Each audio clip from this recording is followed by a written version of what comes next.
মুহতারাম হাজিরিন, আলেম ওলামাদেরকে বলবো, অন্যদেরকে, সবাই আহমদ ইবনে হাম্বল হতে হবে এটা জরুরি না।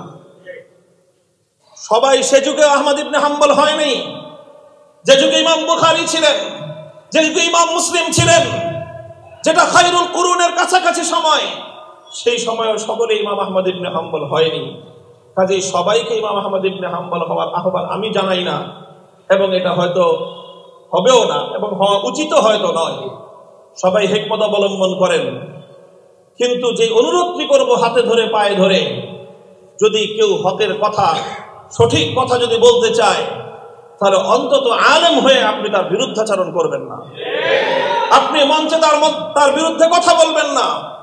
আপনার বক্তব্য দিয়ে, আপনার বক্তব্যের রেফারেন্স দিয়ে আজকে জাহেলরা, ইসলাম বিরোধীরা, মূর্তি প্রেমীরা আমাদেরকে সবক দেয় যে অমুক হুজুরের কাছ থেকে শিখেন যে কিভাবে মূর্তির পক্ষে কথা বলতে হয়।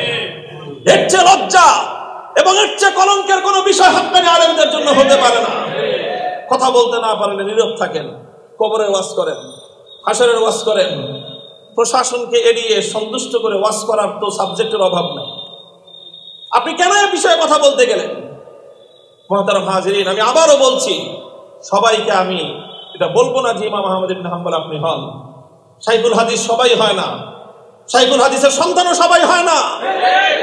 শাইখুল হাদিস আল্লামা আজিজুল হক রাহমাতুল্লাহি আলাইহি এই শিক্ষা আমাদেরকে দিয়েছেন, এই শপথ তিনি আমাদেরকে উচ্চারণ করিয়েছেন, জীবনের শেষ রক্তবিন্দু থাকা পর্যন্ত হকের ঝান্ডাকে সমুন্নত রাখবার জন্য যে কথাটুকু বলতে হয়, বাংলাদেশের জন্য, বাংলাদেশের মানুষের জন্য, এদেশের ইসলামের পতাকাকে সমুন্নত রাখার জন্য ইনশাআল্লাহ বলেই যাব।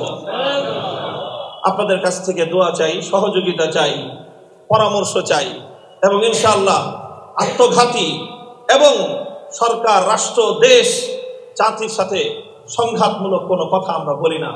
অনেকে আমাদের কথা বুঝতে ব্যর্থ হয়।